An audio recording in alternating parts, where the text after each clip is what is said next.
Welcome to a Creative Approach podcast with me, your host, Karen Poirier-Brody. Today, my guest is Tiffany Price. Tiffany Ann Price is a comedic actress turned girl boss, living in the Los Angeles area, pursuing her career endeavors as an actress, writer, and producer, creating web series like Craft-lebrities. I met Tiffany for the first time at a Mark Montano book signing in L.A. I'd been introduced to her web series by my friend Angela Daniels, who had arranged to meet Tiffany and her partner Lauren Litt at the opening. We had a fun evening that night and fun times since in the world of Craft-lebrities. Tiffany now finds herself in the role of new mom. She's also started as a businesswoman, as the owner of the Perky Nerd. It's a pleasure to explore Tiffany's creative approach on our show today. Welcome to the podcast today, Tiffany, and I guess we have little Jack with us today too, which is great.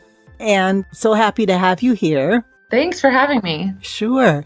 And I thought we would just start with what I usually ask is for people just put in their own words and tell us a little bit about who you are and what you do.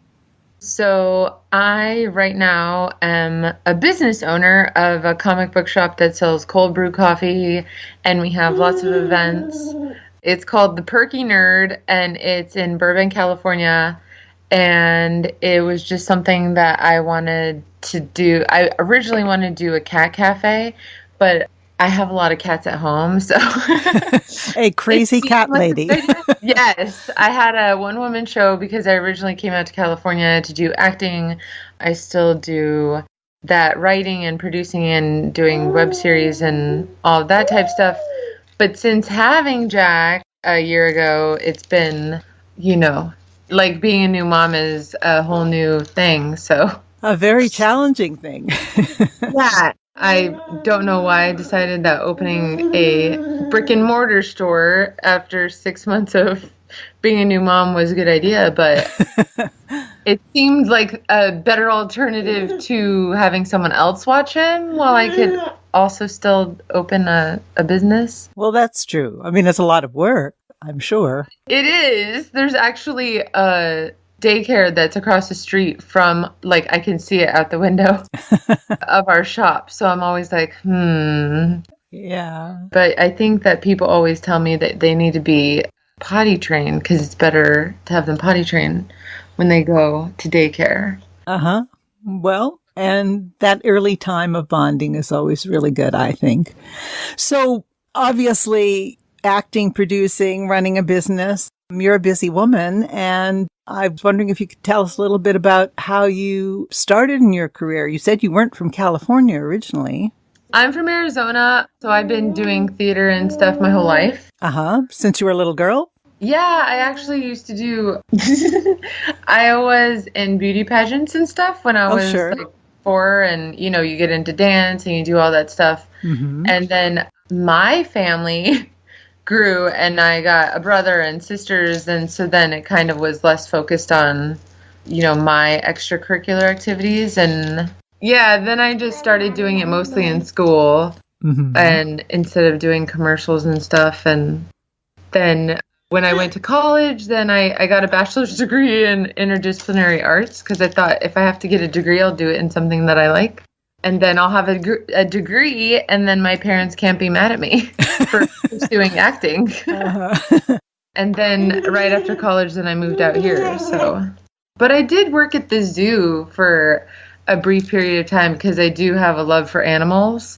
And then I met my husband at the zoo, and then we ended up getting married at the zoo. That's awesome. Yeah, so the animal theme is ongoing. Including the many cats that you own. Yes, which was the theme of my Confessions of a Cat Lady one-woman show that I wrote, and I performed it at 3 different festivals in Cincinnati and in Phoenix and then in LA. And so then I became known as the Cat Lady, and I was like, I could open a cat cafe that was just getting really popular, and then I could make my own crafts like, cat collars and cat art and anything cat related. And then I looked into it because there's cat cafes in Austin and San Diego and San Francisco, and it's just, you need a lot of capital up front, and you need like to have a very good plan as far as architecture and everything for how the cats are, where the cats are going to be, and the ventilation. And so a comic book store that sells cold-brew coffee and serves as a place for people to do we do stand-up there. We do Harry Potter-themed improv. We have a comic book reading club for ladies called the Perky Bitches. And it's just become a place where people feel comfortable being nerdy. So sounds wonderful, and I am anxious to come down and visit and check that out. And oddly enough, I mean, the comics are becoming more mainstream because of the Marvel movies and everything. But doing this whole pursuit as an actor, and then within like the first month, I have like Paul Feig, who is like one of the biggest comedy directors right now, just like come in because he's a nerd and he likes, to support nerdy things. So now I have like awesome director that is in comedy, which is my forte, and he's now like you try and like contact these people, get auditions with them. You open a store and they walk in. That's pretty awesome. Yeah. And it sounds like a fun place to be. Yeah, it is. And it sounds like you get to do a little theater there if you have some improv and some comedy club acts there. Yeah, we do stand up on once a month, and then we have Harry Potter themed improv, which we did back in August when the book came out, and then we're going to do it again this month when the movie comes out, which is the prequel. And I guess there's going to be some burlesque like theater happening. So. Oh, wow. That sounds like a lot of fun. Yeah. You also have done, well, I first became acquainted with you because of your web series that you did with Lauren Litt on the Craft-lebrities. Yes, Craft-lebrities.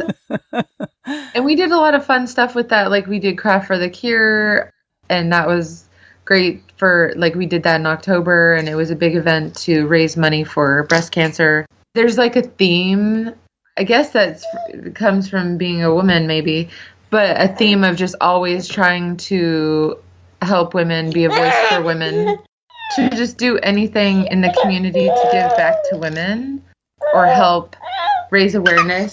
Now, all of this comedy and fun, creative stuff, which is basically the whole kind of focus of what your career is. So I was wondering, to you, what does creativity and the creative approach mean to you? Creativity to me means doing whatever you're passionate about, really. If there's something that, like if people like to paint, or I've always wanted to learn how to play guitar, and I can't for the life of me ever seem to keep that resolution at the beginning of the year. I think people are just... Jack thought that was funny. He thought that was funny, didn't he? I think he'll learn guitar before I learn guitar, actually. It may happen. He loves music. Oh, that's good. Yeah, he loves music. He loves to dance. So I think he's got a creative bone in his body because he is just drawn to music and colors, and I don't want him to be an actor, but he seems to kind of put on a show, and when people bring that camera up, then it's very much like me, like when I was young, which is why my mom put me into modeling and stuff, is because I just loved it. Yeah, now why would you say you wouldn't want him to be an actor? Because, my mom obviously was like, you should be whatever you want to be for as long as it takes. But I just think that it's a really hard career, and I wouldn't necessarily want him to do it as a child. I've met children actors, and they're a different type of, they're not really kids. They're kind of very adult-like, and it kind of freaks me out. I'm just going to be honest. Well, it may be that Jack will be one of those kind of very nerdy, aspiring actor kind of people. One never knows. And he certainly has a creative mom, so we'll see. I'm doing theater. Like, theater's great. Like, doing theater at school and all of that. I mean, that's what I did. And then, obviously, I feel like that's what why I went and got a degree in college, because I was like, now I can do whatever I want because now I'm finished with school. I have a degree.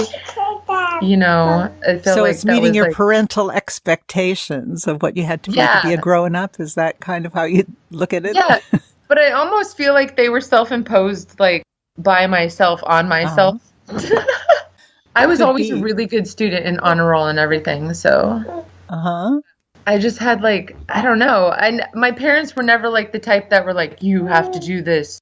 You didn't get an A, what? You know, it was, I just performed well and just like felt like I had to. So it sounds like you had a real creative mother. Oh yeah, my mom sews. She still sews stuff. And very supportive. Oh yeah, very supportive. I'm actually having her make stockings for the shop out of like this comic book fabric so that I can do my small business Saturday and have these stockings full of stuff to sell. So yeah, it never ends. We did this witches brunch, and my sisters are even like, I keep telling them to open a business because they're so creative. Yeah, we're just full of really crafty people in our family.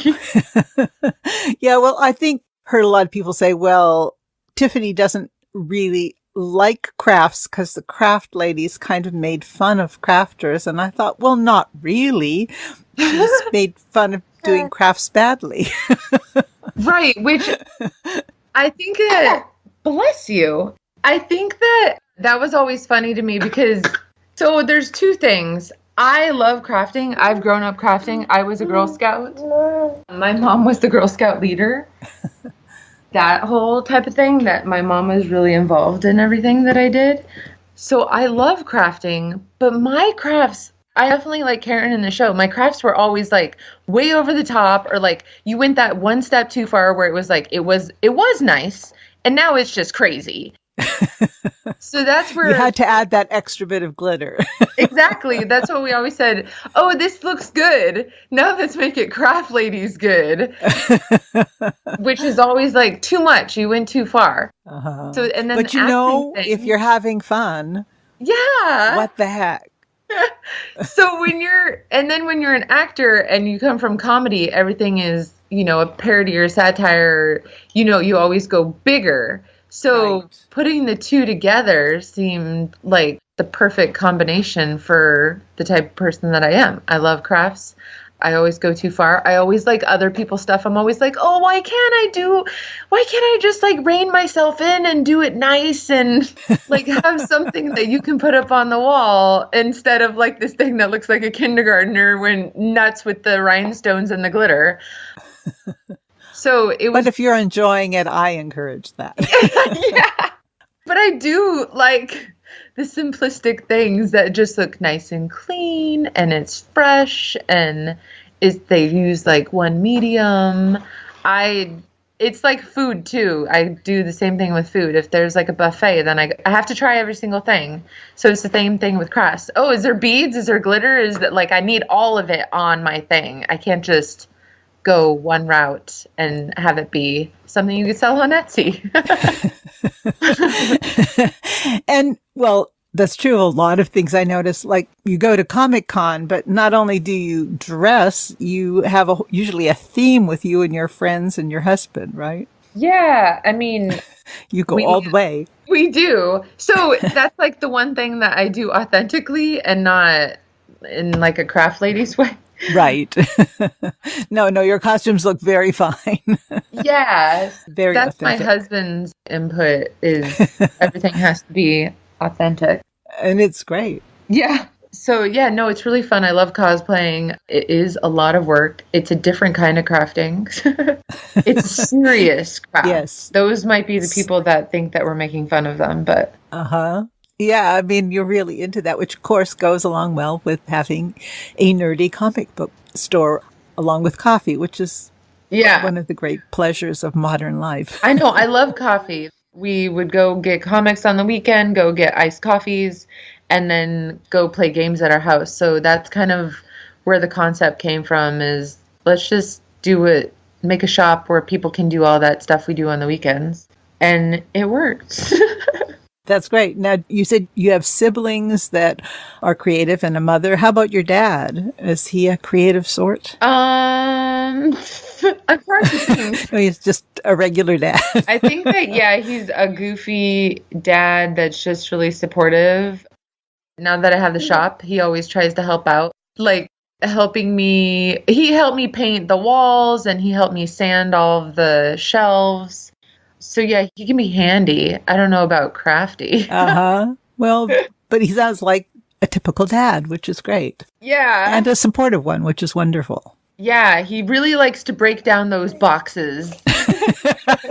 Well, that's great. Somebody has to do it. That's I know. It's like the one thing that I have a real big pet peeve about. I'm like, break down those boxes! Because they really stack up, you know? Oh, I think so, yeah. Now, would you have any kind of advice for others who are contemplating a career in art? That sounds like a stodgy question. I hate to make it sound so formal and stodgy, but really, do you have any kind of advice for people who say, well, maybe I'd like to be an actor or I'd like to open a business that's a little quirky or different? Yeah, I say, well, so when I was looking to go into it, because you really need someone to just shove you. There was this article about this lady from the Shark Tank. I can't remember what her name is, so I couldn't tell you which lady. It's a lady with the really short hair on Shark Tank. She said that when you start your own business, then you are going to seem like a crazy person to everyone else because it's such a risk to open your own business, and you kind of have to have that really optimistic mentality that this is going to work.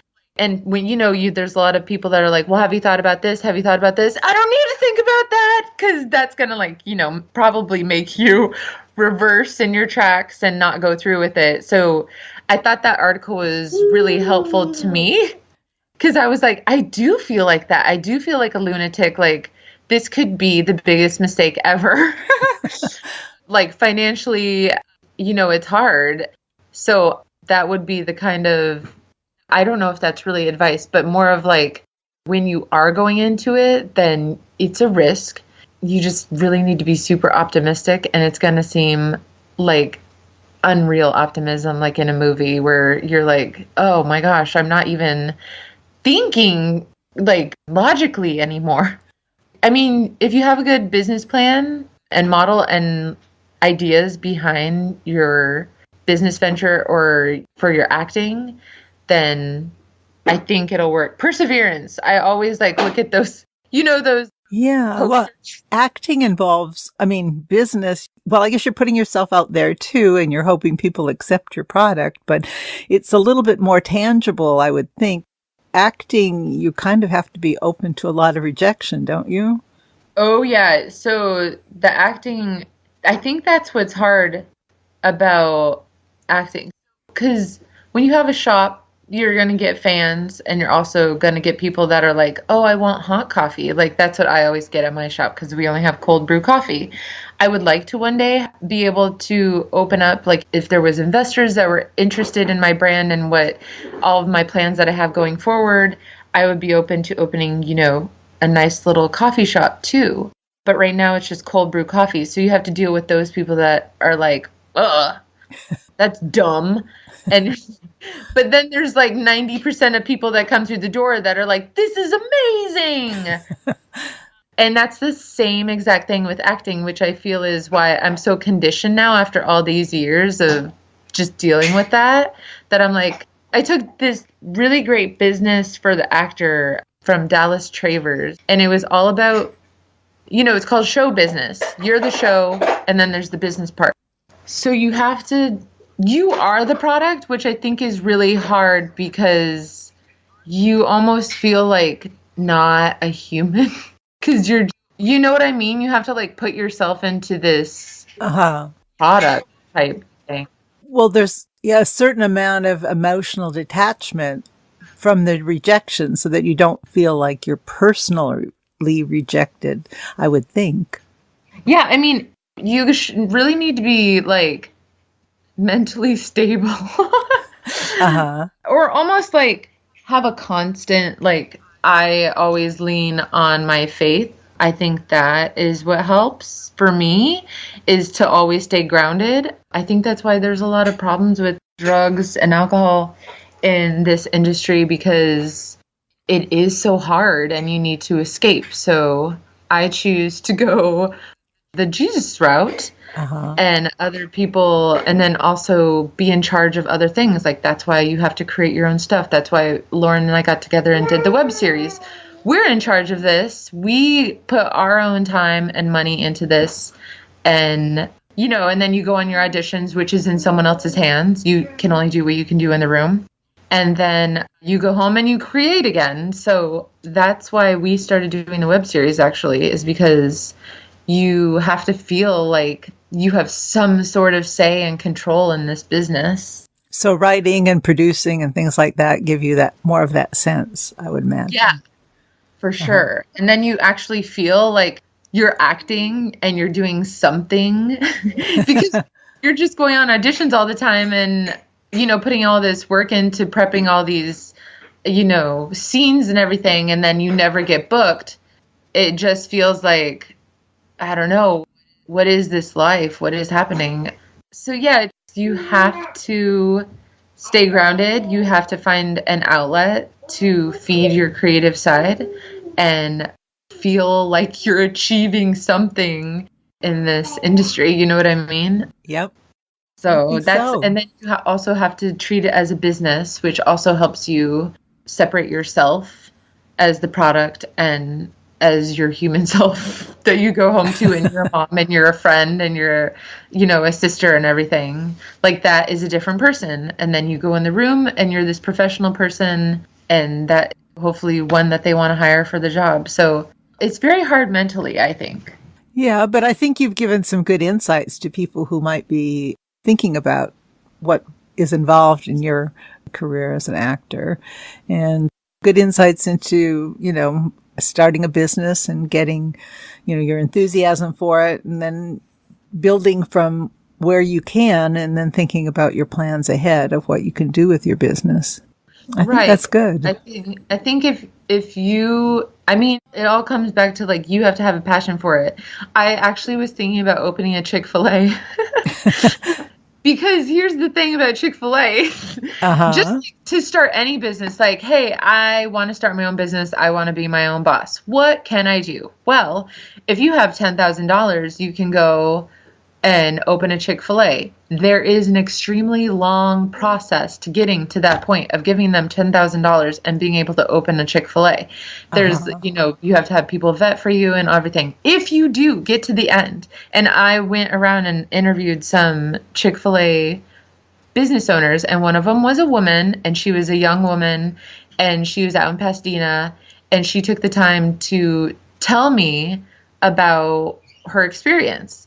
And so it's the same thing as acting. You have to have a mental, like, a stability. You have to have a passion for it, because you're going to be spending a lot of time on it. Like, you're going to be spending so much time on it. So it should be something that you love, which is the same with acting. So I think that's why opening this business has been, I wouldn't say easy, but it's just easier to manage and handle with all of the things that come along with it, because I've been so conditioned in that actor mindset of selling myself and staying grounded and passionate. And if you ever do go into something, which I had a friend go to and book and got, the ultimate dream, you book something, you're on television, and she was like, I didn't enjoy it. And I was really amazed that I finally got there. And I just have lost that spark. So she's moved on to, like, something else, creative music. So I found that really interesting. Yeah. And you can't be afraid that you change as a person. No, I think we all evolve. Yeah. So I thought that was really interesting. So you decided in the end that your passion was more for coffee and comic books than it was for Chick-fil-A, which I gather might be your favorite junk food. Exactly. I know. I'm like, I love going there. I love the food, but do I want to spend every single day at Chick-fil-A? Because, she said that she spent, like, the first 6 months of her life, like, pretty much there, 14 hours a day. And she went through, like, so much stuff. So I'm glad that I decided to do my research instead of just trying to apply for this thing that seemed really great because you're attached to a brand that's already established, already loved. There's always lines out those places. Right. And it seems like instant success, right? Yeah. Because that's where I was like, Cat Cafe or a Chick-fil-A? Oh, I love the rhyme. Yeah. Yeah. So, but it's obviously, any of it's really hard work, but you have to decide where you want to put all that work and passion. Exactly. So if you find something that you want to stick that much money and time and energy into, then yeah, and it sounds like a lot of the fun in your life was related to things like sitting around drinking coffee, having a little bit of community, enjoying comic books, and that was your in choice. It wasn't just the food you liked, but that was already part of your life. Yeah, like something that I could incorporate the acting world into. So many actors have come in there, now directors, and we just had a mini panel, like a Comic-Con, with the writers from Batgirl and Birds of Prey, and then it was moderated by another female that's been doing moderating for some of the Comic-Cons. So I had the stage full of women talking about a woman character that they write about, and I was just like, oh my gosh, I made this. I made this, you know? Yeah. So it was kind of like really cool. I was like, wow. Yeah, well, there's that creativity and how it feeds your soul. I love that. Yeah, and a lot of other people enjoyed it, and they were like, you should do more of these. So and that especially helps when people come out and support, because if it was just me sitting there with the four ladies, I always am like, oh, dude, we could have just done this at my house, you know? But the fact that like people actually are enjoying it and coming out and supporting it and being excited about it, then it gives you like validation that you've actually done something good. Well, it all sounds really very exciting and very interesting. And like I said, it's on my little list of things to do here. And it's not that far to Burbank. Yeah. So it's not like I couldn't get there one of these days. And so it is definitely on my upcoming list to do that and check out the Perky Nerd. So I think we'd like to know where we can find you so we can find out what sorts of things you're going to be doing, what kind of other acting ventures or web series or other things you might be up to. So where can listeners find you so we could check things out? Well, for the Perky Nerd, we have the perkynerd.com, and we also have Instagram, Twitter, and Facebook. Facebook is where all of the events are, so you can see what's coming up. And I also do a newsletter that you can subscribe to. I'm actually in the process of starting an online store and trying to formulate a platform that would be sort of like Hello Giggles type thing, where it's women contributing and writing blogs on a website. And that all started from the store as well. So that's something to look forward to. I don't have a name for it yet, but it'll definitely be on our website, theperkynerd.com. And then for all my acting stuff, I haven't really done any updates on my website, but you can always follow me on Twitter at Tiffany A. Price and see what's going on. Okay. Well, that's good. Yeah. It sounds like there's a lot of places that we can go to find what you're up to. Yes. And I just think that's all encompassing of like what I'm doing is just giving a voice to women, giving them an outlet for creativity or meeting other people that share their nerdery. Because sometimes they're like, oh, is my nerd showing? I'm like, that's okay. You can be as nerdy as you want. It's a safe place at the Perky Nerd. Yeah. So that's you can be whatever kind of nerd. A new nerd, an old nerd, a knowledge nerd, or you can just have no idea where to start, and this is your first time setting foot in. All are welcome, as long as you're a nice nerd. Being nice. I think we all want to be nice. Yeah.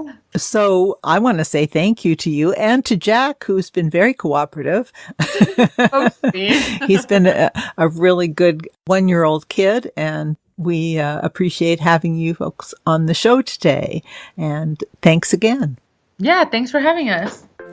Thank you, listeners, for being with us at the podcast today. Please visit our webpage at www.acreativeapproachpodcast.com, where you will find show notes for this and other episodes and our social media links. I hope you will join us in future conversations as we explore a creative approach.